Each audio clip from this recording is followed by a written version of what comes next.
الحمد لله نحمده ونستعينه ونستغفره ونؤمن به ونتوكل عليه ونعوذ بالله من شرور أنفسنا ومن سيئات أعمالنا من يهده الله فلا مضل له ومن يضلله فلا هادي له ونشهد أن لا إله إلا الله وحده لا شريك له ونشهد أن سيدنا ونبينا ومولانا محمدا عبده ورسوله صلى الله تعالى عليه وعلى آله وأصحابه وبارك وسلم أما بعد فأعوذ بالله من الشيطان الرجيم بسم الله الرحمن الرحيم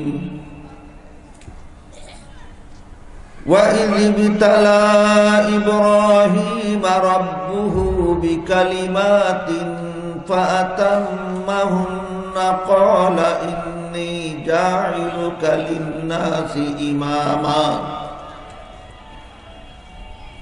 قال ومن ذريتي قال لا ينال عهد الظالمين وقال رسول الله صلى الله عليه وسلم كن عالما أو متعلما أو مستمعا أو محبا ولا تكن خامسا فتهلك أو كما قال عليه الصلاة والسلام শ্রদ্ধেয় সভাপতি হযরত উলামায়ে কেরাম, এলাকার সর্বস্তরের মুসলমান ভাইয়েরা আমার ও আমার পর্দানিসীন মা ও বোনেরা, আমি আপনাদের এখানে এসে বিজ্ঞাপনে দেখলাম উলামা পরিষদ ও এলাকাবাসীর উদ্যোগে এই সম্মেলনের আয়োজন। এজন্য উলামাদের দায়িত্ব এবং এলাকাবাসীর দায়িত্ব সম্পর্কে কিছু কথা আপনাদের শোনাবার জন্য পবিত্র কোরআনের একটি আয়াত এবং রাসূল করিম সাল্লাল্লাহু আলাইহি ওয়াসাল্লামের একটি হাদিস তিলাওয়াত করেছি। তিলাওয়াতকৃত আয়াত এবং হাদিসের ব্যাখ্যায় বিষয় অনেক আছে, বিভিন্ন বিষয় আছে। এর ভিতর দিয়ে দুটি বিষয় আপনারা ইনশাআল্লাহ পাবেন। একটা হলো উলামায়ে কেরামের দায়িত্ব কি, আর একটা হলো যারা আলেম নন তাদের দায়িত্ব কি, জনগণের দায়িত্ব কি। তিলাওয়াতকৃত আয়াতে আল্লাহ বলেন, তোমরা স্মরণ করো তখনকার ঘটনা যখন আল্লাহ ইব্রাহিম আলাইহিস সালামকে কতগুলি কঠিন পরীক্ষা করেছিলেন।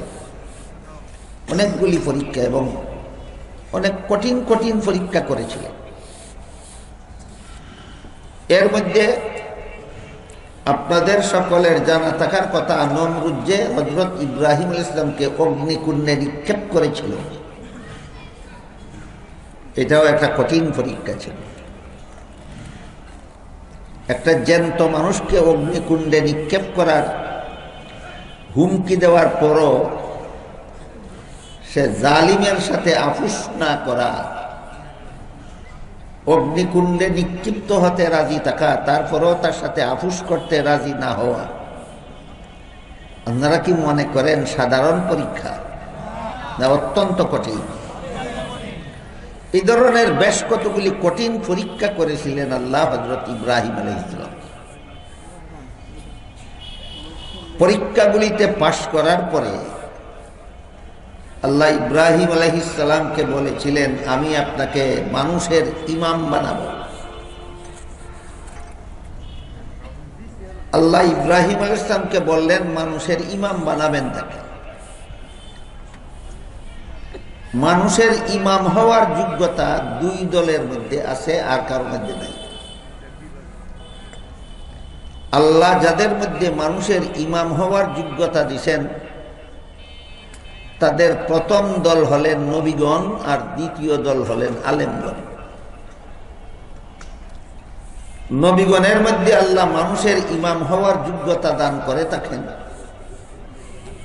আর আলেমগণের কাছে আল্লাহ মানুষের ইমাম হওয়ার যোগ্যতা দান করে থাকেন। নবীগণের কথাটা একটু পরে বলছি।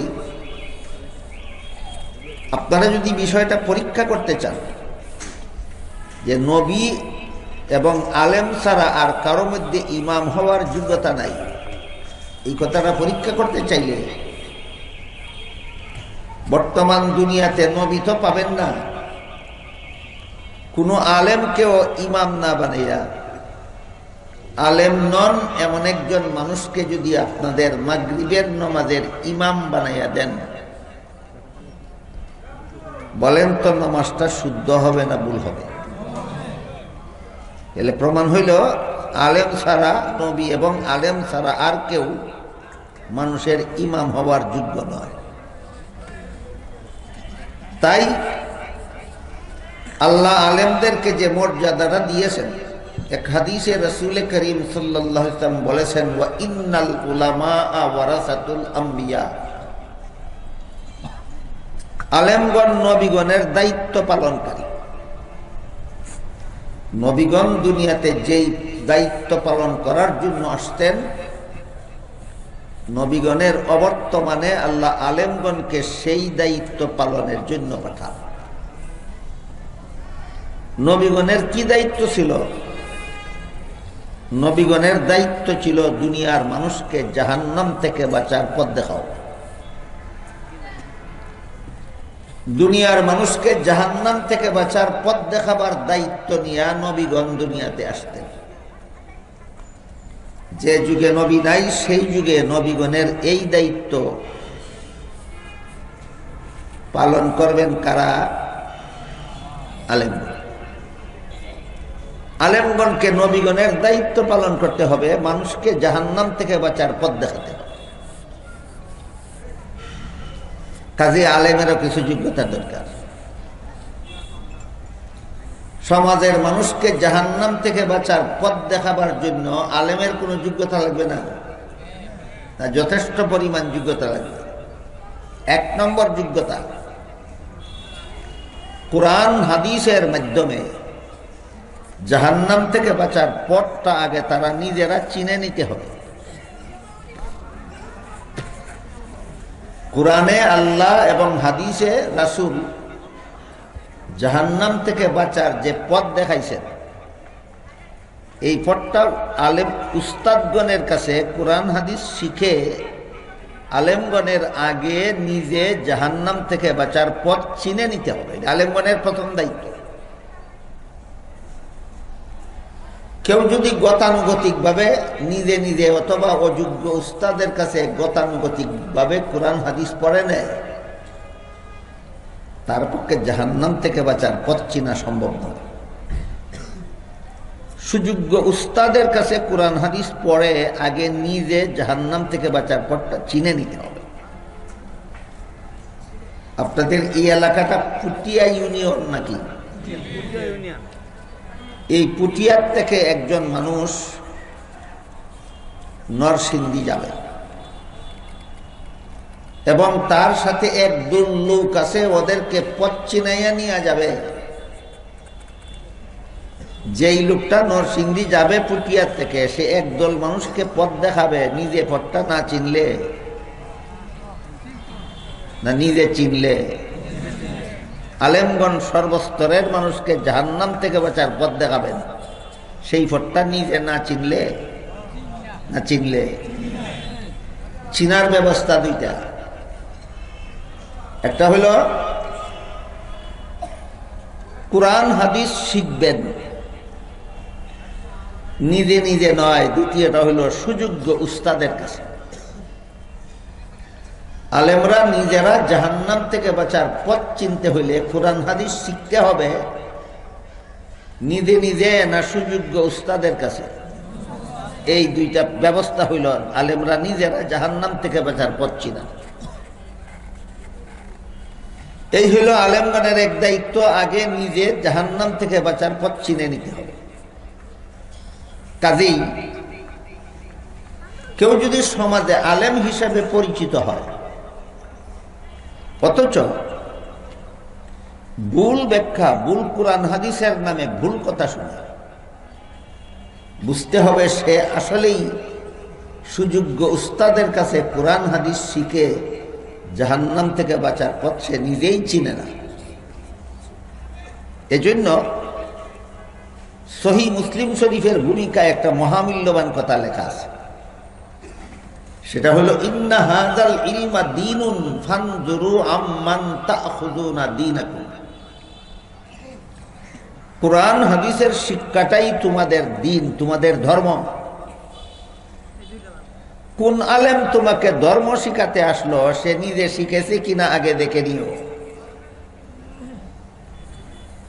কুরআন হাদিসের কথা যে আলেম আপনাদেরকে শোনাবেন, এটাই আপনার ধর্ম। কোন আলেমে আপনাকে মাহফিলে বয়ান করে ধর্ম শিখাতে আসলেন, তিনি আগে নিজে সুযোগ্য উস্তাদের কাছে ধর্ম শিখেছেন কিনা আগে তুমি দেখে নিও। আজকাল অনেকে এটা দেখে নেয় না। তিনি নিজে কোরআন হাদিস সুযোগ্য উস্তাদের কাছে শিখেছেন কিনা, নিজের জীবনটা কোরআন হাদিস মতো পরিচালনা করেন কিনা যাচাই করে না। শুধু যাচাই করে কোন বক্তারে দাওয়াত করলে মানুষ জমে বেশি, অহন বক্তা কেমনে মানুষ জমায় এটা আর বিচার্য বিষয় থাকে। কোন বক্তা রং তামাশা করে মানুষ জমায়, কোন বক্তা মানুষ আশাইয়া মানুষ জমায়, কোন বক্তা গান গাইয়া মানুষ জমায়, কোন বক্তা মঞ্চের মধ্যে নাচানাচি করে মানুষ জমায়। একদল মানুষ বক্তার নাচ দেখার জন্য মাহফিলে যায়, একদল মানুষ বক্তার গান শোনার জন্য মাহফিলে যায়, একদল মানুষ বক্তার কথা শুনে আসার জন্য মাহফিলে যায়। এই বক্তা নিজেই তো জাহান্নাম থেকে বাঁচার পথ চিনে না, আপনাদেরকে কি পথ চিনাবে?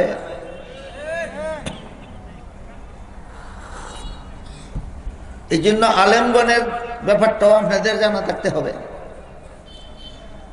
আপনাদের ব্যাপারটাও আলেমগণের জানা থাকতে হবে। আলেমগণ আপনাদেরকে জাহান্নাম থেকে বাঁচার পথ দেখাতে হলে তিনটা দায়িত্ব পালন করতে হবে। এক নম্বর, নিজের সুযোগ্য উস্তাদের কাছে কোরআন হাদিস শিখে জাহান্নাম থেকে বাঁচার পথটা আগে নিজে চিনে নিতে হবে, তবেই আপনাদেরকে চিনাতে পারবে। দুই নম্বর, যেই পথ চিনি উস্তাদের কাছে লেখাপড়া করে চিনলেন, সেই পথে আগে নিজে চলতে হবে, নিজে চলতে হবে। আলেম কোরআন হাদিস পড়ে, উস্তাদের কাছে কোরআন হাদিস পড়ে জানলেন, শিখলেন, বুঝলেন গান হারাম, বাজনা হারাম। আপনারা কি জানেন গান বাজনা হালাল না হারাম? হারাম। গান বাজনা হারাম। গানের আরেক নাম সঙ্গীত, গানের আরেক নাম সঙ্গীত। সঙ্গীত মানে গান, গান মানে সঙ্গীত। অথচ আজকাল অনেক মঞ্চে আলেমদের মুখে ঘোষণা শোনা যায়, এখন আপনাদের সামনে অমুক ইসলামী সঙ্গীত পাঠ করবেন। জামিউল ফাতাওয়া নামে একটা বিশাল ফতোয়ার কিতাব আছে, এটার বাংলা অনুবাদও প্রকাশ হয়েছে। সেই কিতাবে একটা প্রশ্ন লেখা হয়েছে যে ইসলামী সঙ্গীত সম্পর্কে শরীয়তের বিধান কি? জবাব লেখছে ইসলামে কোনো সঙ্গীত নাই, আর সঙ্গীত কোনোদিন ইসলামী হয় না। ইসলামে কোনো সঙ্গীত নাই, আর সঙ্গীত কখনো ইসলামী হয় না। ইসলামে হামদ আছে, নাত আছে, নাশিদ আছে, কসিদা আছে, গজল আছে, তারানা আছে, এগুলি ইসলামী। ইসলামেও গাওয়ার মতো জিনিস আছে অনেক। এক নম্বর হামদ, গাওয়ার মতো জিনিস। দুই নম্বর নাত, গাওয়ার মতো জিনিস। একটা তারানা, গাওয়ার মতো জিনিস। একটা নাশিদ, এটা গাওয়ার মতো জিনিস। একটা গজল, এটা গাওয়ার মতো জিনিস। সঙ্গীত গাওয়ার মতো জিনিস, কিন্তু এটা হালাল পদ্ধতির গাওয়া নয়, এটা হারাম পদ্ধতির গাওয়া। এই কারণে জামিউল ফতোয়ায় লেখা আছে সঙ্গীত কোনোদিন ইসলামী হয় না, আর ইসলামে কোনো সঙ্গীত নাই। খবর ওই যে আলেমের নাই, আপনারা কোন ভোট দেখাইব? এই জন্য নবীগণের দায়িত্ব আলেমগণের পালন করতে হইলে আলেমগণের মধ্যে তিনটা যোগ্যতা থাকতে হবে। কটা? এক নম্বর, সুযোগ্য উস্তাদের কাছে কোরআন হাদিস করিয়া জাহান্নাম থেকে বাঁচার পথটা আগে নিজে চিন্তা নিতে হবে, এক নম্বর। দুই নম্বর হইল যেই পথ চিনল সেই পথে আগে নিজে চলতে হবে। যেই পথ চিনল সেই পথে, হ্যাঁ, দুই নম্বর, নিজে চলতে হবে। আমি কোরআন হাদিস উস্তাদের কাছে ফিরে শিখলাম গান বাজনা হারাম। আমার মোবাইলে যদি গান বাজনা সেটিং করা থাকে, আজকাল কতজন আলেমের মোবাইলে গান বাজনা সেটিং করা নাই? কতজন? মানুষ পশুর ছবি ঠেকা বসত ছাড়া তুলা হারাম, ব্যবহার করা হারাম, সযত্নে রাখা হারাম। ঠেকা বসত ছাড়া। ঠেকা বসত কেমন? হজে যাবেন, ফাস্টফুড করবেন, ছবি ছাড়া ফাস্টফুড হবেই না। ফাস্টফুড না করলে হজে যেতে পারবেনই না।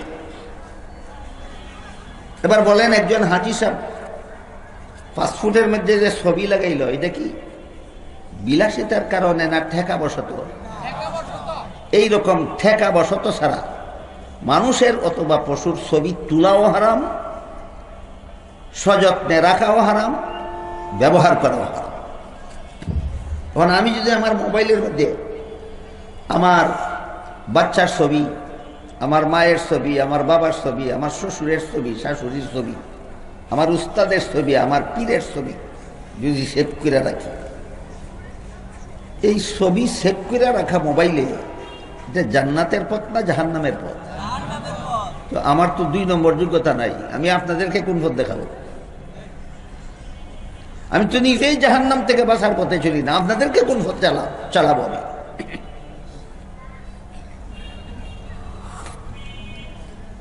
ঠিক তেমনি ভাবে গান হারাম। গান, প্রত্যেক কোম্পানির মোবাইলের মধ্যে বেশিরভাগ রিংটোন সিস্টেম থাকে গানের, একটা দুইটা থাকে গান ছাড়া, আরে বাজনার। বেশিরভাগ রিংটোন সিস্টেম থাকে বাজনার, এক দুইটা সিস্টেম বাজনা ছাড়া থাকে। এখন আমি যদি জাহান্নাম থেকে বাঁচার পথে চলতে চাই, তাহলে বাজনাগুলি বেছে বেছে আমার মোবাইলে রিংটোন সেটিং করব, না বাজনা সারাগুলি বেছে বেছে সেটিং করব? তা আমি একজন আলেম উস্তাদের কাছে কোরআন হাদিস পড়েছি, আপনাদেরকে ডেলি মাহফিলে গিয়ে ওয়াজও করি, অথচ আমার মোবাইলের মধ্যে যদি বাজনা রিংটোন সেটিং করা থাকে, আমি নিজেই তো জাহান্নামের পথে চলি, আপনাদেরকে কোন পথ দেখাবো? এই জন্য আলেমগণ নবীগণের দায়িত্ব পালন করার জন্য কটা যোগ্যতা লাগবে? এক নম্বর, সুযোগ্য উস্তাদের কাছে কোরআন হাদিস শিক্ষা জাহান্নাম থেকে বাঁচার পথটা আগে নিজে চিনা লাগবে, আগে। দুই নম্বর, এই চিনা পথে আগে নিজে চলতে হবে, চিনা পথে আগে নিজে চলতে হবে। তিন নম্বর দায়িত্ব হলো সমাজের সর্বস্তরের মানুষকে এই পথ দেখাতে হবে। সমাজের সর্বস্তরের মানুষকে যেই পথ আপনি উস্তাদের কাছে শিখছেন, যেই পথে আপনি চলেন, এই পথটা জনগণকে দেখান। এই তিন দায়িত্ব আলেমদের। আলেমগণ যখন এই 3 দায়িত্ব পালন করবেন তখন সমাজ থেকে পথভ্রষ্টতার অন্ধকার দূর হতে থাকবে, হেদায়েতের আলোতে সমাজ আলোকিত হতে থাকবে। আমাকে একদিন একজনে জিজ্ঞাসা করে, হুজুর বাংলাদেশে তো ওয়াজ মাহফিলের অভাব নাই,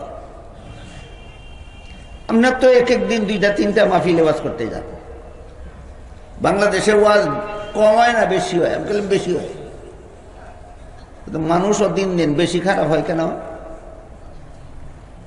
সহজ প্রশ্ন নয়। যেই দেশে এত বেশি বেশি ওয়াজ হয়, এই দেশের মানুষ এত বেশি বেশি খারাপ হয় কেন? আপনারা এখানে যতজন লোক বসা আছে, আপনাদের কারো নামে কি ব্যাংকে সুদি অ্যাকাউন্ট নাই? আপনার অ্যাকাউন্টে কি সুদের টাকা জমা হয় না?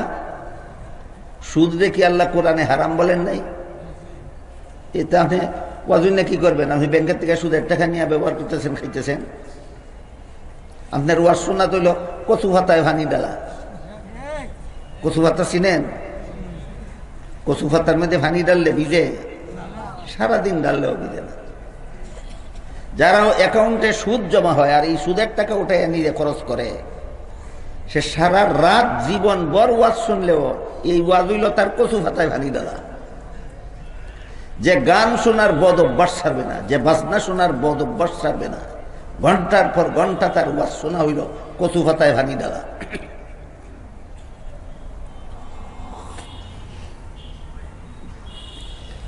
যেহেতু আপনারা নাম দিয়েছেন উলামা এবং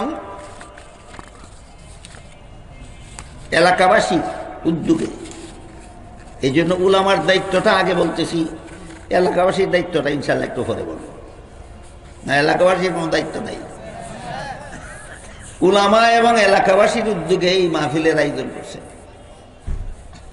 উলামা লামসাম একটা হইলেই চলে না, 3 গুণ থাকতে হবে। উলামাদের মধ্যে 3 গুণ থাকলে, এই 3 গুণ বিশিষ্ট উলামারা হবেন নায়েবে নবী, ওয়ারাসাতুল আম্বিয়া। এরা নবীগণের অবর্তমানে দুনিয়াতে এইসব 3 গুণ বিশিষ্ট উলামারা, এরা নবীগণের দায়িত্ব পালন করে যাবেন কিয়ামত পর্যন্ত।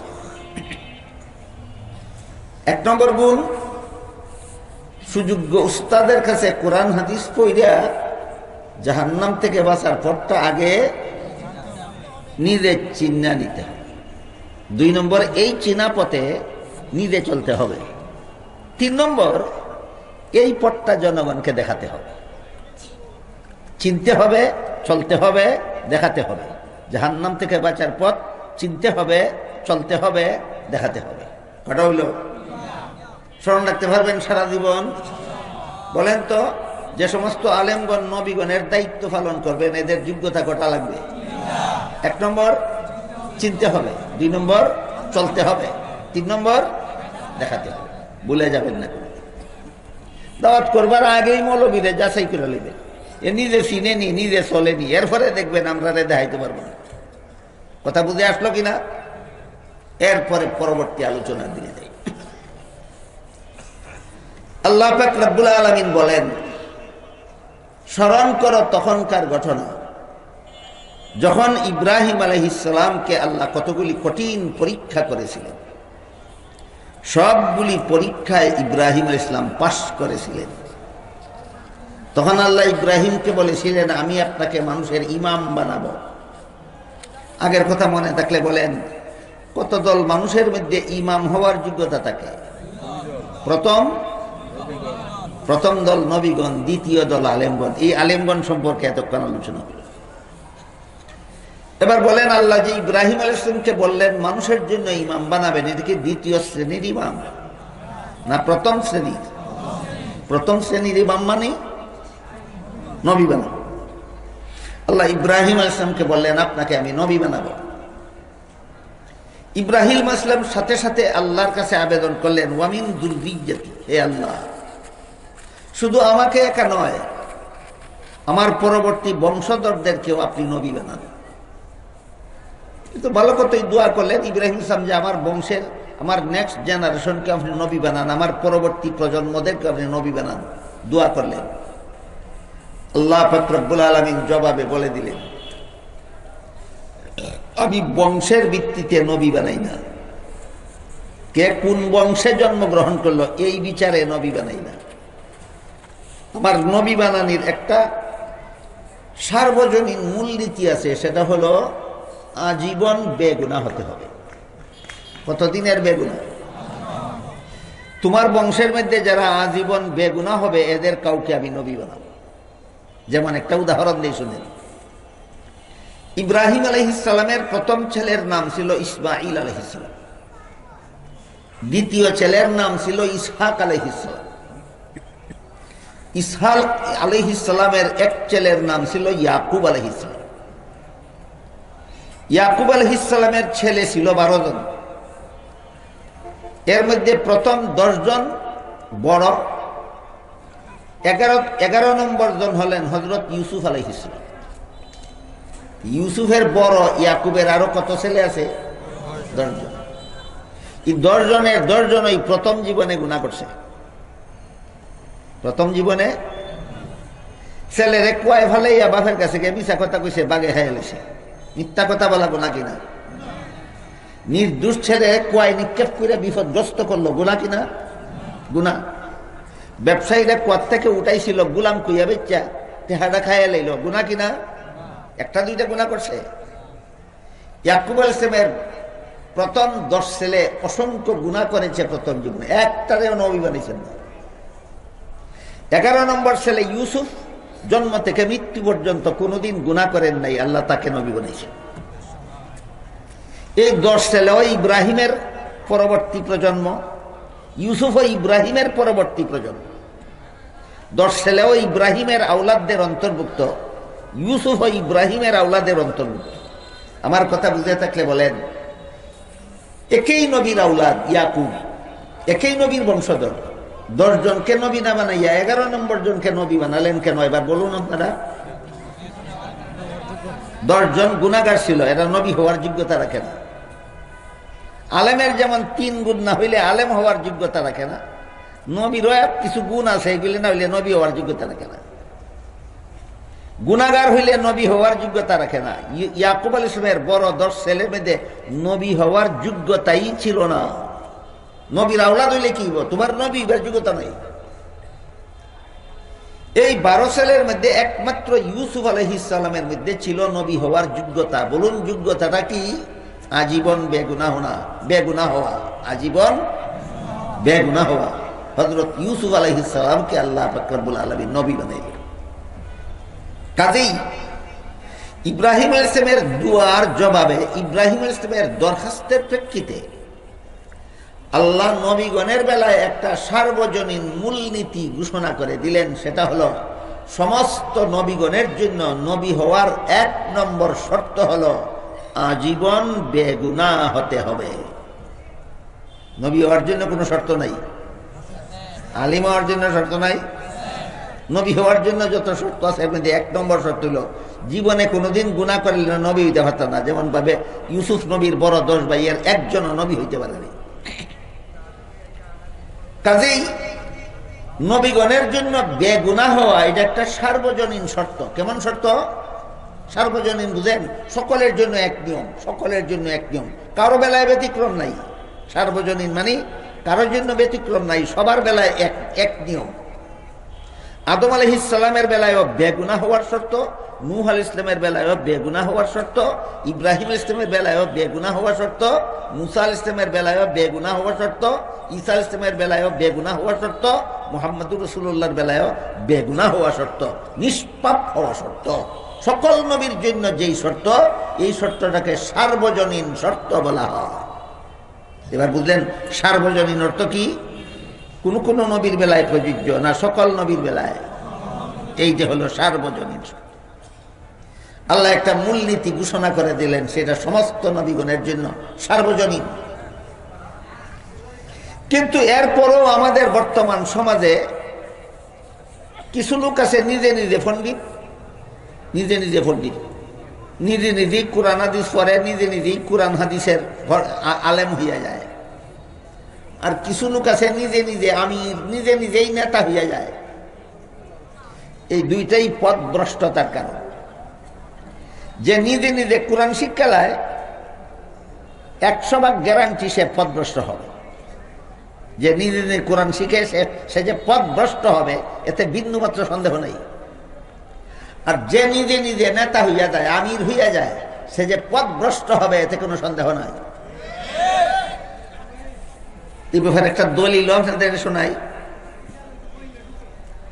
রাসূল করিম সাল্লাল্লাহু আলাইহি ওয়াসাল্লামের কাছে আল্লাহ প্রথম যখন কুরআন নাযিল করতেন, সাথে সাথে তিনি তাড়াহুড়া করে জপতে থাকতেন মুখস্থ করে নেওয়ার জন্য। কারণ রাসূলের আশঙ্কা ছিল যে আল্লাহ নাযিল করতে করতে যদি আমি জপে মুখস্থ করতে না পারি, তাহলে যেই শব্দটাই আমার মুখস্থ করার বাকি থাকবে, কোরআনের সেই শব্দটা তো আমার উম্মতে পাবে না।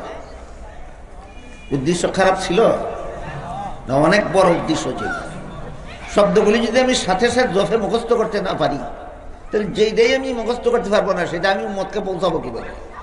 এই জন্য আল্লাহ রাসূল একদিকে আল্লাহ কোরআন নাযিল করতে থাকতেন, অপরদিকে তাড়াহুড়া করে জপতে থাকতেন মুখস্থ করার জন্য। এতে বাধা দিয়ে আল্লাহ আয়াত নাযিল করে বলেন, লা তুহাররিক বিহি লিসানাকা লিতা'জালা বিহি ইন্না আলাইনা জামআহু ওয়া কুরআনাহু ফাইযা ক্বারা'নাহু ফাত্তাবি কুরআনাহু সুম্মা ইন্না আলাইনা বায়ানাহু। এর অর্থ হলো, হে রাসূল করিম সাল্লাল্লাহু আলাইহি ওয়াসাল্লাম, আমি যখন আপনার কাছে কোরআন নাযিল করি তখন তাৎক্ষণিকভাবে আপনি তাড়াহুড়া করে জপতে থাকবেন না। আপনার আশঙ্কা হয় স্মরণে না থাকার, আমি কথা দিলাম আমি আল্লাহ নিজ দায়িত্বে আপনার কাছে কোরআন নাযিল করি, নিজ দায়িত্বে আপনাকে কোরআন স্মরণ রাখাইয়া দেব, জপে স্মরণ রাখতে হবে না। নাযিল করা যেমন আল্লাহর দায়িত্ব, স্মরণ রাখাইয়া দেওয়া আল্লাহর দায়িত্ব। আপনি জপে স্মরণ রাখতে হবে না, আমি নিজ দায়িত্বে আপনাকে কোরআন স্মরণ রাখাইয়া দেব। কাজেই নাযিল করার সময় জপতে থাকবেন না, শুধু গভীর মনোযোগে লক্ষ্য করবেন। এরপর আল্লাহ বলেন, সুম্মা ইন্না আলাইনা বায়ানা, অতঃপর এই কোরআন আমি আপনাকে শিক্ষা দেব। কোরআনের ব্যাখ্যা, কোরআনের মর্ম আমি আল্লাহ আপনাকে শিক্ষা দেব। নবীর ভাষা আরবি, কোরআনের ভাষা আরবি। আল্লাহ নাযিল করেছেন কোরআন নবীর কাছে, এরপরও আল্লাহ বলেন এই কোরআনের ব্যাখ্যা আমি আল্লাহ আপনাকে শিক্ষা দেব। যে নবীর কাছে কোরআন নাযিল হইল, সেই নবী যদি আল্লাহকে উস্তাদ বানাইয়া আল্লাহর কাছে কোরআনের মর্ম শিখতে হয়, তাহলে কোন পণ্ডিতের বাপে নিজে নিজেই কোরআন শিখতে পারবে? আপনারা বলুন এবার। কাজেই যারা যারা নিজে নিজে কোরআন শিক্ষা পণ্ডিত ইয়া দেয়, শতকরা 100% গ্যারান্টি পথভ্রষ্ট। শতকরা 100% গ্যারান্টি পথভ্রষ্ট। কোরআন নিজে নিজে শিখার বিষয় না, কোরআন উস্তাদের কাছে শিখার বিষয়। শুধু কোরআন কেন, বাংলাদেশে মেডিকেল কলেজ আসেনি? মেডিকেল কলেজে পাঠ্য বই আসেনি? হে মেডিকেল কলেজে ভর্তি হয় না, লাইব্রেরির থেকে বই কিনে নিয়ে গড় বইয়া নিজে নিজে ফইরা বই দীক্ষা দীক্ষা রুগী অপারেশন করে লাইলে কি হইব বলেন? রুগী ধ্বংস হইব নি? যেমন ভাবে মেডিকেল কলেজের বই মেডিকেল কলেজে ভর্তি না হইয়া শিক্ষকের কাছে, প্রফেসরের কাছে না শিক্ষা গড় বইয়া নিজে নিজে ফইরা যদি রুগী অপারেশন করো, তোমারা তো রুগীর 12টা বাজতে বাধ্য। ঠিক তেমনি ভাবে যে পণ্ডিত উস্তাদের কাছে কোরআন শিখে না, লাইব্রেরি থেকে কোরআনের অর্থ আর ব্যাখ্যা সম্বলিত বই কিনা গড় বইয়া বইয়া নিজে নিজে ফইরা কোরআনের পণ্ডিত হইয়া যায়, তার ইমানের 12টা বাজতে বাধ্য। এরকম কিছু স্বঘোষিত পণ্ডিত আছে মুসলমান সমাজে, আর কিছু স্বঘোষিত আমির আছে, আমির, স্বঘোষিত আমির। এরা দীর্ঘদিন যাবৎ মুসলমান সমাজে নবীগণকে গুনাহগার বলে অপপ্রচার চালিয়ে যাচ্ছে। নবীগণ গুনাহগার। আমার আলোচনা শুরু থেকে শেষ পর্যন্ত আমি খুব আস্তে ধীরে কথা বলতেছি, খুব বিস্তারিতভাবে বলতেছি যেন আপনারা স্মরণ রাখতে পারেন। প্রথম দিকের কথাগুলি স্মরণ থাকলে বলুন, আল্লাহ কোন কোন নবী, কোন কোন গুনাহগারকে নবী বানাইছিলেন? তাহলে যারা যারা মুসলমান সমাজে নবীগণকে গুনাহগার বলে প্রচার করে বেড়াচ্ছে, দুই দল, একদল স্বঘোষিত পণ্ডিত আর একদল স্বঘোষিত আমির, এরা বিভিন্ন নবীকে গুনাহগার বলে মুসলমান সমাজে প্রচারণা চালাচ্ছে। এই সমস্ত পণ্ডিতরা আর আমিররা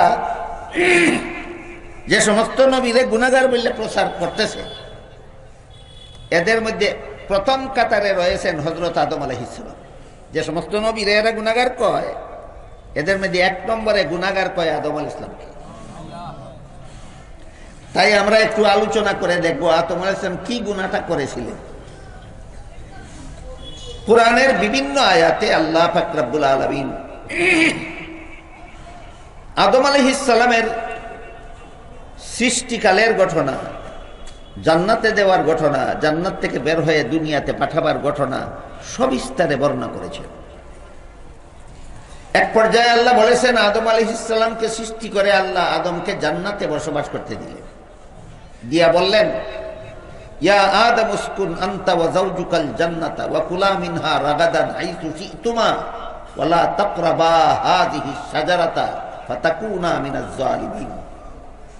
হে আদম হাওয়া, তোমরা দুজন জান্নাতের যেখানে ইচ্ছা বসবাস করো, সব রকমের ফলমূল খাও, শুধু একটি গাছের ফল খেতে নিষেধ করলেন। আমি আশা করি আপনারা আরো শুনছেন এই ঘটনা। জান্নাতে আল্লাহ আদমকে সব ফল খাওয়ার অনুমতি দিয়া শুধু একটা গাছের ফল খাইতে নিষেধ করলেন। কিন্তু শেষ পর্যন্ত ইবলিস আদম আলাইহিস সালামকে দুঃখা দিয়া নিষিদ্ধ গাছের ফল খাওয়াইল। এই ঘটনা কোরআনের বিভিন্ন আয়াতে আছে, রাসূলের বিভিন্ন হাদিসে আছে। জান্নাতে আল্লাহ আদমকে একটা গাছের ফল খাইতে নিষেধ করেছিলেন, ইবলিস দুঃখা দিয়া আদমকে নিষিদ্ধ গাছের ফলটা খাওয়াইছিল। আপনারা ধৈর্যের সাথে শুনলে ইবলিসের দুঃখাটা কিভাবে দিছিল এটার অবস্থাটা আমি আপনাদের সামনে তুলে দেব। আদম যখন জান্নাতে, তখন ইবলিসের জান্নাতে প্রবেশ করার নিষিদ্ধ ছিল, জান্নাতে প্রবেশ করার সুযোগ ছিল না ইবলিসের। তাই ইবলিস একবার জান্নাতের গেইটের বাইরে দাঁড়াইয়া আদম হাওয়াকে ডাকলো, দেখে বলল মা নাহাকুমা রাব্বুকুমা আন হাযিহিশ শাজারাতি ইল্লা আন তাকুনা মালাকাইনি আও তাকুনা মিনাল খালিদিন। এই আয়াতের ব্যাখ্যায় তাফসীরের কিতাবে লেখা আছে, ইবলিস আদম হাওয়াকে ডাকিয়া কইল, কোথায় দাঁড়াইয়া? গেটের ভিতরে না বাইরে? হ্যাঁ, গেটের বাইরে দাঁড়াই, ভিতরে প্রবেশ করার সুযোগ নাই তার। বাইরে দাঁড়াইয়া কইল, ও আদম হাওয়া, আল্লাহ তোমাদেরকে একটা গাছের ফল খাইতে নিষেধ করেছেন। আল্লাহর নিষেধ ঠিক আছে, তোমরা বুঝতে ভুল করছো। এই দেখেন কেমনে বোঝায়। আল্লাহ একটা গাছ দেখাইয়া বলছিলেন যে এই গাছের ফল খাইবা না, তোমরা বুঝা নিছ এই জাতীয় কোন গাছের ফল খাইবা না, এই ভুলটা তোমরা করছো। আল্লাহ এক জাতের কোন গাছের ফল খাইও না কইছেন না, আল্লাহ শুধু একটা গাছ দেখাইয়া কইছেন এই গাছের ফল খাইবা না, আর তোমরা বুঝা নিছ এই জাতের কোন গাছের ফল খাইবা না, এটা ভুল করছো। আল্লাহ যেই গাছ দেখাইয়া কইছেন এই গাছের ফল খাইবা না, এটার ফল কোনোদিন খাইও না, এই জাতের অন্য গাছের ফল খাও, এর বিনিময়ে তোমরা চিরস্থায়ী জান্নাতবাসী হইয়া যাও। আদম মনে করলেন ঠিকই তো, আল্লাহ তো সবগুলি গাছের কথা কইছেন না, একটা গাছ দেখাইয়া কইছেন যে একটা গাছের ফল যদি আমি খাই না, এই জাতের অন্য গাছের ফল যদি খাই, তাহলে আল্লাহর নিষেধও লঙ্ঘন হইল না, আর আমিও জান্নাতে চিরস্থায়ী হইয়া গেলাম। আল্লাহর নিষেধ লঙ্ঘন হবে বুঝা আদম খাইলেন না, লঙ্ঘন হইল না বুঝা? এইভাবে দুঃখাটা দিছে ইবলিস। যখন ইবলিসের দুঃখায় পরে আদম এই জাতীয় ভিন্ন গাছের ফল খাইলেন, তখন আল্লাহ সাথে সাথে বললেন, তোমরা যে এটা বুঝছিলা ঠিক এই বুঝছিলা, ইবলিসে ভুল বুঝাইছে। বুঝতে পারছেন বিষয়টা আপনারা? এইভাবে ইবলিস আদম আলাইহিস সালামকে দুঃখা দিয়া জান্নাতের ফল খাওয়াইল। সুবে সাদিক, রমজানের সেহরির সময় সুবে সাদিক হয়ে গেল, এখনো কোনো মসজিদে আজান পড়ে নাই। এমত অবস্থায় একটা হিন্দু লোকে একজন রোজাদাররে কয়, এখনো আমার গড়িতে দেখলাম সেহরি খাওয়ার টাইম আছে, খাইয়াল রোজা বাঁধত না। রমজান মাসে সেহরি খাওয়ার সময় সুবে সাদিক হইয়া গেছে, গড়ির কাটায় কয় সুবে সাদিক হয়ে গেছে, কিন্তু আজান পড়ার বাকি। এই সময় রোজাদাররে একজন হিন্দু লোকে কয়, তোমার কাছে তো গড়ি নাই, আমার কাছে গড়ি আছে, আমি দেখতেছি এখনো সুবে সাদিক হইছে না, তাড়াতাড়ি সেহরি খাইয়া লাও। ওই হিন্দু লোকের কথা এসে হেরি খাইছে। বলেন জান্না শূন্য আল্লাহ নিষেধ লঙ্ঘন করছে না হিন্দু লোকের ঢুকায় ফিরিয়া? মনে হইব মনে হইব এই কামটা ইবলিসে আদমের সাথে করছে, এই কামটা ইবলিসে আদমের সাথে করছে।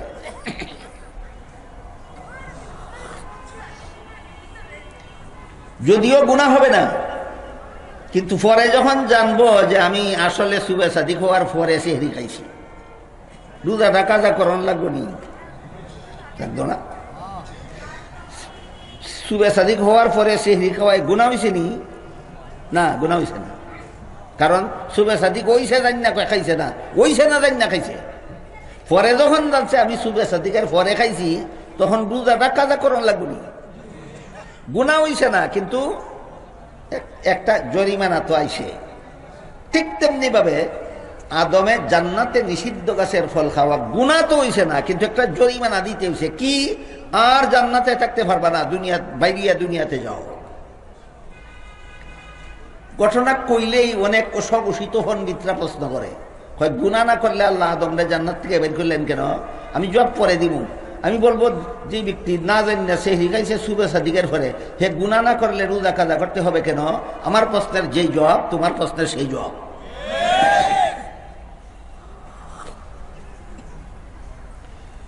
এই ঘটনাটারে মন গড়াভাবে ব্যাখ্যা করিয়া যারা নবীগণকে গুনাহগার সাজায়, এই নবীগণের মধ্যে 1 নম্বর কাতারে রয়েছেন হযরত আদম আলাইহিস সালাম। এরা আদমকে এইভাবে অপব্যাখ্যা করিয়া আদম নবীকে গুনাহগার সাজায়। এখানে আমাদের একটা জরুরি কথা মনে রাখতে হবে, সেটা হল মুসলমান সমাজে যখন যে বা যারা যে কোনো নবীর জীবনের কোনো ঘটনাকে মন গড়া ব্যাখ্যা করিয়া গুনাহগার সাজায়, এরা এই ব্যাখ্যা এটা নিজেদের মস্তিষ্ক প্রসূত ব্যাখ্যা নয়, এরা নিজেদের আক্কেলের ব্যাখ্যা না। নবীগণকে গুনাহগার সাজানির যত ব্যাখ্যা স্বঘোষিত পণ্ডিতেরা মুসলমান সমাজে দিয়া থাকে, সবগুলি ব্যাখ্যা এরা খ্রিস্টানদের কাছ থেকে আমদানি করেছে। এবার বুঝা থাকতে বলেন, নবীরে গুনাহগার বানানির ব্যাখ্যা ইসলাম ধর্মে আছে না খ্রিস্ট ধর্মে আছে? মুসলমানের দ্বারা ইমন ব্যাখ্যা করে, এরা নিজেই করে না খ্রিস্টানের কাছ থেকে আমদানি করছে ব্যাখ্যাটা? এবার শুনেন খ্রিস্টানদের ব্যাখ্যাটা কি। বাংলাদেশের সূচনাকাল থেকে একটা খ্রিস্টানদের একটা ধর্মীয় সংগঠন খ্রিস্টান মিশনারি বাংলাদেশ, এরা আপনাদেরকে খ্রিস্টান ধর্মের দাওয়াত দেওয়ার জন্য অসংখ্য বই পুস্তক অজস্র সাফেয়ার প্রকাশ করে, সাফেয়ার বিলি করে। এদের প্রকাশিত একটা বইয়ের নাম আছে কোরআনের আলোকে বেহেশতে যাওয়ার পথ।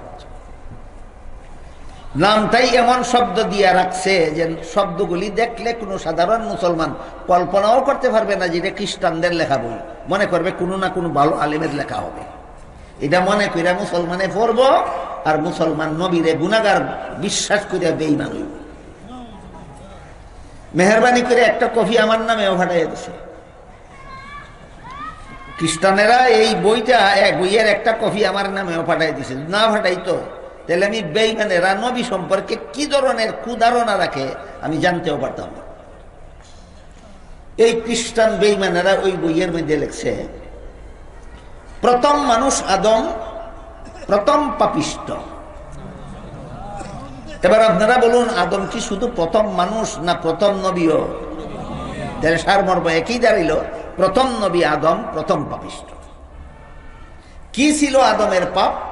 খ্রিস্টানেরা সেই বইয়ে লিখেছে, জান্নাতে নিষিদ্ধ গাছের ফল খাওয়া ছিল আদমের পাপ। এরপরে সেই বইয়ে লেখে, এই পাপিষ্ট আদমের বংশে পরবর্তীতে যত নবী রসুল জন্মগ্রহণ করেছে সবগুলি নবী জন্মগত পাপিষ্ট। কি ছিল অন্যান্য নবীর পাপ? পাপিষ্ট আদমের বংশে জন্ম হওয়াটাই ছিল অন্য নবীর পাপ। বলেন তো, কারো জন্ম হওয়াটা নিজের পাপ হয়? কেউ নিজের ইচ্ছায় জন্ম হয় না আল্লাহর ইচ্ছায় জন্ম হয়?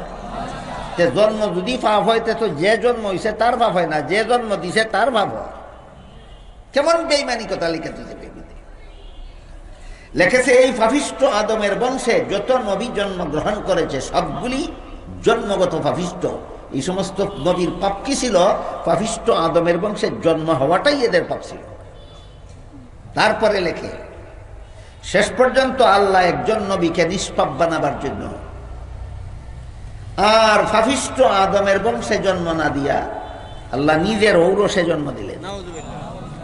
ইনি হলেন হযরত ঈসা আলাইহিস সালাম। ঈসা আলাইহিস সালাম আদমের বংশে জন্ম হয়েছে না, আল্লাহর বংশে জন্ম হওয়ার কারণে ঈসা নবী নিষ্পাপ।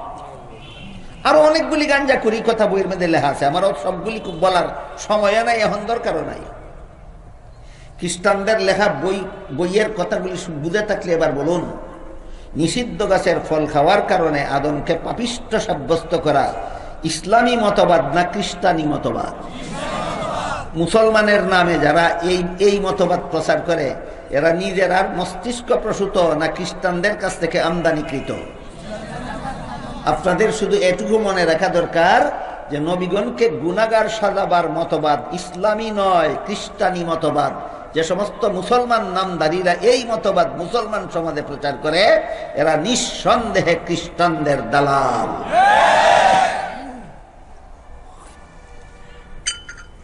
এই দালালিটা সবচেয়ে বড় জোরদার ভাবে বর্তমান বিশ্বে যারা করে যে লোকটা করে যাচ্ছে, এই লোকটা হইল কুখ্যাত সাদ।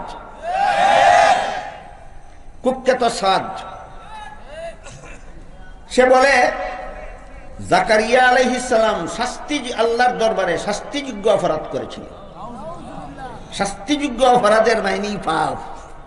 পাপ ছাড়া আল্লাহর কাছে শাস্তিযোগ্য অপরাধ হয় না। এটারে ফার্সি ভাষায় গুনাহ কয়, আর আরবি ভাষায় কয় জুরুম। আরবি ভাষায় জুরুম বলে, ফার্সি ভাষায় গুনাহ বলে, বাংলা ভাষায় বলে পাপ অথবা শাস্তিযোগ্য অপরাধ, একই কথা।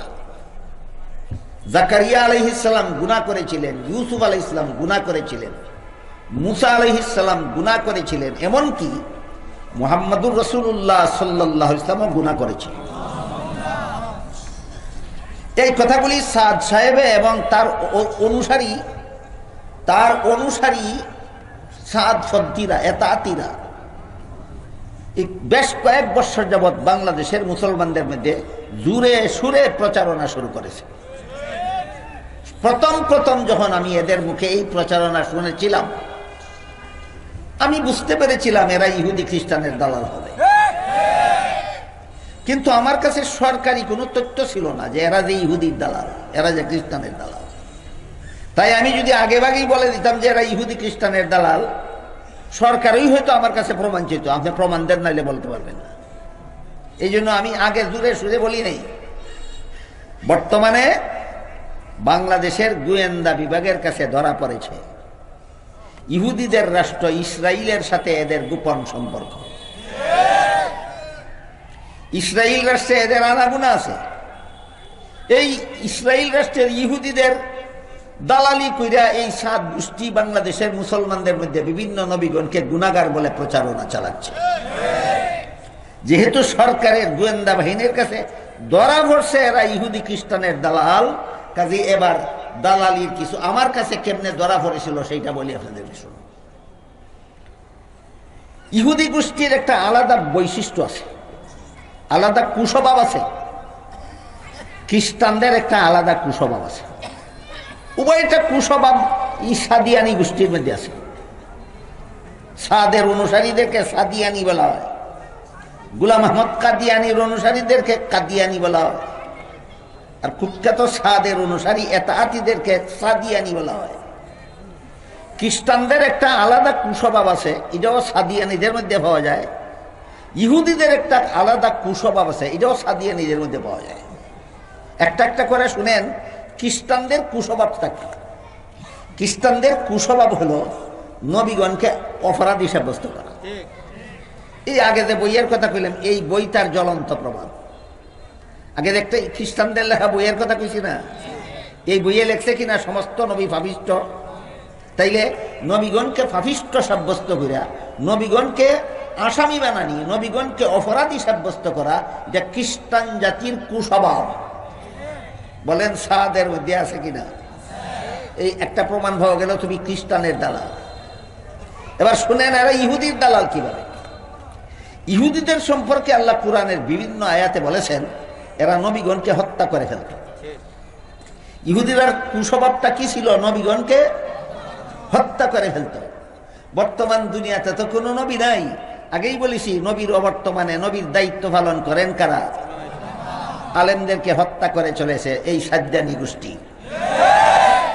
2018 সালের 1 ডিসেম্বর এই টঙ্গীর ময়দানে এই হকপন্থীদেরকে শহীদ করেছিল। 2024 সালের 18 তারিখে আবার টঙ্গীর ময়দানে 4 জনকে সাজ্জানিরা হত্যা করেছে, শহীদ করেছে। নায়েবে নবী অথবা নায়েবে নবীদেরকে খুন করে ফেলা, এটা হইল ইহুদিদের কুস্বভাব। আর নবীগণকে অপরাধী সাব্যস্ত করা, এটা হলো খ্রিস্টানদের কুস্বভাব। উভয়টা কুস্বভাব সাদের মধ্যে এবং সাদের অনুসারী সাজ্জানীদের মধ্যে বিদ্যমান। সুতরাং জ্বলন্ত প্রমাণ পাওয়া গেল এই সাদ এবং সাজ্জানী গোষ্ঠী এরা ইহুদি খ্রিস্টানের দালাল। এমতাবস্থায় আমাদের জনগণকে কি করতে হবে? এটা হলো যে বলছিলাম, আলেমদের দায়িত্ব কর্তব্য কি আর জনগণের দায়িত্ব কর্তব্য কি, দুইটা কথা বলে দেব আপনাদেরকে। বলছিলাম আলেমগণের দায়িত্ব কর্তব্য শুরুতেই আলোচনা হয়েছে। এখন আপনারা কি করবেন, এই দায়িত্ব কর্তব্যটা কোথার থেকে চিহ্নিত হবে?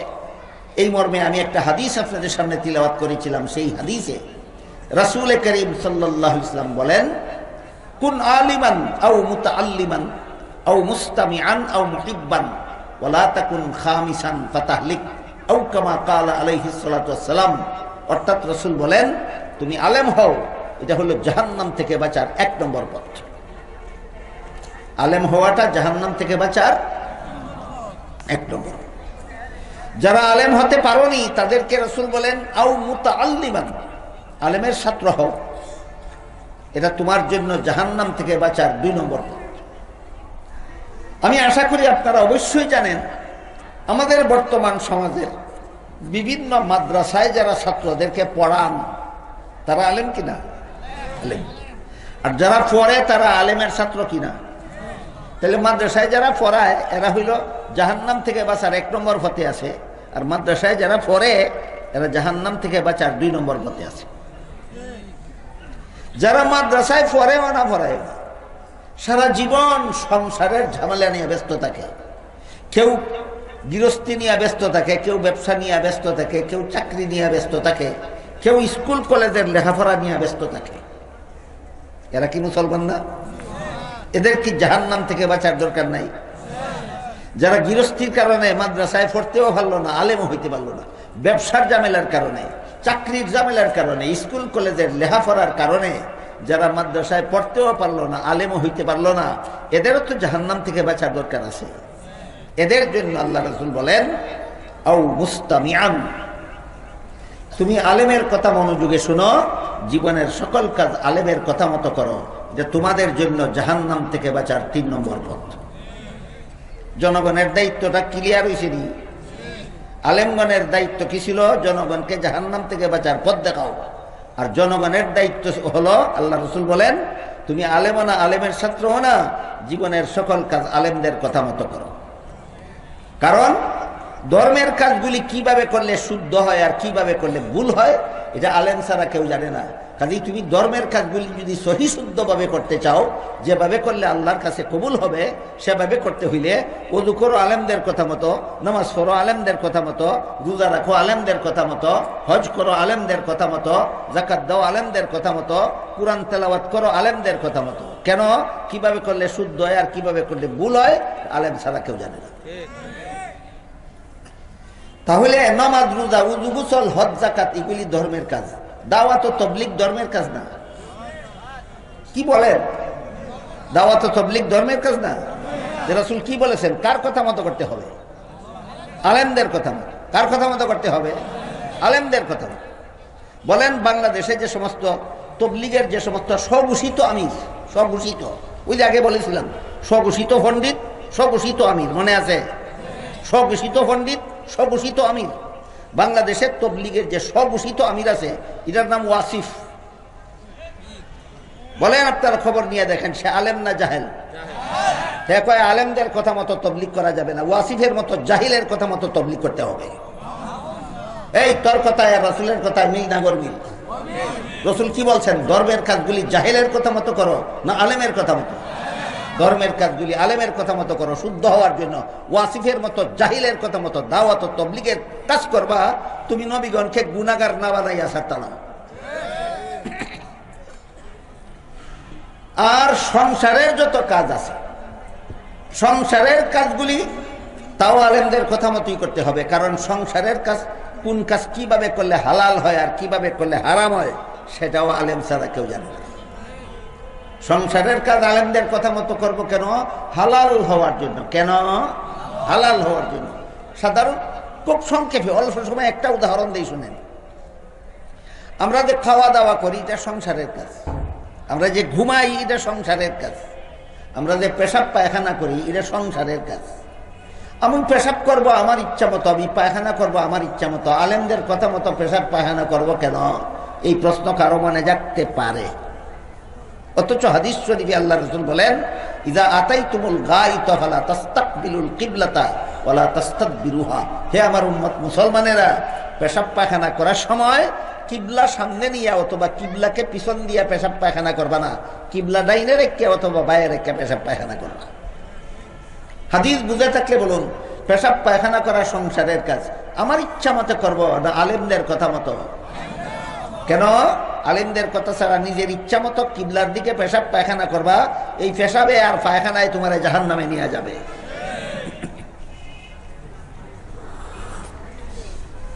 রাতের বেলার ঘুম ধর্মের কাজ মনে করেন? রাতের ঘুম সংসারের কাজ, রাতের ঘুম সংসারের কাজ। কিন্তু হাদিস শরীফে আল্লাহ রাসূল এশার নামাজ না পড়ে ঘুমাতে নিষেধ করেছে। আমার উম্মত এশার নামাজ না পড়ে ঘুমাইবে না। ঘুম না ভাঙলে এক রাইতের ঘুমই তোমারে জাহান্নামে নিয়ে যাইব। আমার কথা বুঝে থাকলে বলেন, বাংলাদেশে কি এমন মুসলমান পাওয়া যাবে যারা এশার নামাজ না পড়ে ঘুমাইতে থাকে? কম। এমন মুসলমান পাওয়া যাবে বাংলাদেশে যারা ফজরের সময় না জাগিয়া ঘুমাইয়া থাকে? আছে। কোনো সন্দেহ নাই, এক রাতের ঘুম তোমাকে জাহান্নামে নিয়ে যাবে। তোমার ঘুম হালাল নয়, হারাম। এশার নামাজ না পড়ে ঘুমানি হারাম, ফজরের নামাজ না পড়ে ঘুমানি হারাম। কাজেই সংসারের কাজ ছিল ঘুম। এই ঘুম যেন তোমার জাহান্নামে না নেয়, সেই কারণে তোমাকে হালাল উপায়ে ঘুমাতে হবে। আর কিভাবে ঘুমাইলে হালাল হয় আর কিভাবে ঘুমাইলে হারাম হয় তোমরা কেউ জানো না, আলেমরা জানে। এই জন্য ধর্মের কাজগুলি আলেমদের কথা মতে করবা শুদ্ধ হওয়ার জন্য, আর সংসারের কাজগুলি আলেমদের কথা মতে করবা হালাল হওয়ার জন্য। মনে থাকবে, ধর্মের কাজগুলি আলেমদের কথা মতো করবো কেন? শুদ্ধ হওয়ার জন্য। সংসারের কাজগুলি আলেমদের কথা মতো করবো কেন? হালাল হওয়ার। আজকাল অনেকে মনে করেন রাজনীতি করাও সংসারের কাজ। এই মতবাদও খ্রিস্টানদের কাছ থেকে আমদানি করা। রাজনীতি করা যে সংসারের কাজ একটা মতবাদ, এটা মুসলমানের মতবাদ না, এটা খ্রিস্টানদের কাছ থেকে আমদানি করা মতবাদ। আপনাদের নবী 53 বছর বয়সে মক্কা শরীফ থেকে হিজরত করে মদিনা শরীফ গেছিলেন কিনা? গিয়া একটা ইসলামী রাষ্ট্র প্রতিষ্ঠা করেছিলেন কিনা? রাষ্ট্রটা পরিচালনা করার জন্য মদিনা সনদ নামের একটা সংবিধান লিখেছিলেন কিনা? কাজেই রাজনীতি করা নবীর কাজ নয়। তো নবীর কাজ আবার সংসারের কাজ এখানে বুথে ধরছে একদল মুসলমানের মাথায়। এই বুথও মুসলমানদের মস্তিষ্ক প্রসূত নয়, এই বুথও খ্রিস্টানদের কাছ থেকে আমদানিকৃত। সেই দীর্ঘ ইতিহাস বলার সময় আমার হাতে এখন নাই। শুধু মনে রাখুন, রাজনীতিকে সংসারের কাজ মনে করার ভ্রান্ত মতবাদ, যে মুসলমানদের মতবাদ নয়, খ্রিস্টানদের কাছ থেকে আমদানি করা মতবাদ। আমি যে কথাটা বলতে চাচ্ছি সেটা হলো, আমাদের সমাজের যারা যারা মনে করেন রাজনীতি করা সংসারের কাজ, আমি একটু সময়ের জন্য তাদের কথায় আসলাম। একটু সময়ের জন্য মেনে নিলাম রাজনীতি করা সংসারের কাজ। আলেমদের কথা মতে করতে হবে কেন? শুদ্ধ হওয়ার জন্য, হালাল হওয়ার জন্য। রাজনীতিটা আলেমদের কথা মতো করতে হবে কেন? হালাল হওয়ার জন্য। মন ইচ্ছা মতো রাজনীতি করবা, কোনো সন্দেহ নাই তোমার রাজনীতি হারাম হবে, রাজনীতি তোমাকে জাহান্নামে নিয়ে যাবে। আপনাদের মনে প্রশ্ন জাগতে পারে, রাজনীতি আবার হালাল কিভাবে হয় আর হারাম কিভাবে হয়? জীবন ভর মনে রাখবেন, কান পেতে শুনুন, জীবন ভর মনে রাখুন। রাজনীতি দুই রকমের আছে, এক রকমের রাজনীতি আছে হালাল, এক রকমের রাজনীতি আছে হারাম। হালাল রাজনীতি কারে কয়? যে রাজনীতির দ্বারা জনগণের অধিকার রক্ষা হয়। বলেন হালাল রাজনীতি কারে কয়? যে রাজনীতির দ্বারা জনগণের অধিকার রক্ষা হয়, সেই রাজনীতি হালাল। যে রাজনীতির দ্বারা জনগণের অধিকার রক্ষা হয় না, এমন রাজনীতি হারাম। বাংলাদেশের যত লক্ষ কোটি মুসলমান এমন রাজনীতি করো যার দ্বারা জনগণের অধিকার রক্ষা হয় না, অপেক্ষায় থাকো, মরার সাথে সাথে তোমার রাজনীতি তোমাকে জাহান্নামে নিয়ে যাবে, কেউ ফিরাতে পারবে না। এবার বুঝে থাকলে বলুন, রাজনীতি করবো নিজের ইচ্ছা মতো না আলেমদের কথা মতো? কেন? রাজনীতিও দুই রকমের আছে, একটা হালাল একটা হারাম। কিভাবে রাজনীতি করলে হালাল হয় আর কিভাবে রাজনীতি করলে হারাম হয় আলেম ছাড়া কেউ জানে না। কাজেই হালাল রাজনীতি করতে হলে আলেমদের কথা মতোই করতে হবে। আর ইচ্ছা মতো রাজনীতি করলে তোমার রাজনীতিতে কোনোদিন জনগণের অধিকার রক্ষা হবে না। কোনো সন্দেহ নাই তোমার রাজনীতি তোমাকে জাহান্নামে নিয়ে যাবে। অনুরূপভাবে স্কুল কলেজের লেখাপড়াটাও সংসারের কাজ। স্কুল কলেজের লেখাপড়াটাও সংসারের কাজ। এটা নিজেদের ইচ্ছা মতো করলেই হয়। এতক্ষণে এটাই বুঝলেন না? আলেমদের কথা মতো পড়তে হবে। কেন কেন? স্কুল কলেজের পড়াও একটা আছে হালাল, একটা আছে হারাম। স্কুল কলেজের পড়াও একভাবে পড়লে হালাল হয় আর একভাবে পড়লে হারাম হয়। স্কুল কলেজে কিভাবে পড়লে হালাল হয় আর কিভাবে পড়লে হারাম হয়? কেউ যদি স্কুল কলেজে পড়ে নিজের মুসলমানি ঠিক রেখিয়া, নিজের মুসলমানি ঠিক রেখিয়া, উজু শিখলো ঠিক মতো উজু করে, গোসল শিখলো ঠিক মতে গোসল করে, নমাজ শিখলো ঠিক মতে নমাজ পড়ে, হালাল পথে জীবনযাপন করে, সারা জীবন স্কুলে পড়ো, কলেজে পড়ো, ভার্সিটিতে পড়ো, তোমার স্কুল কলেজের পড়া আরো সোয়াবের কাজ।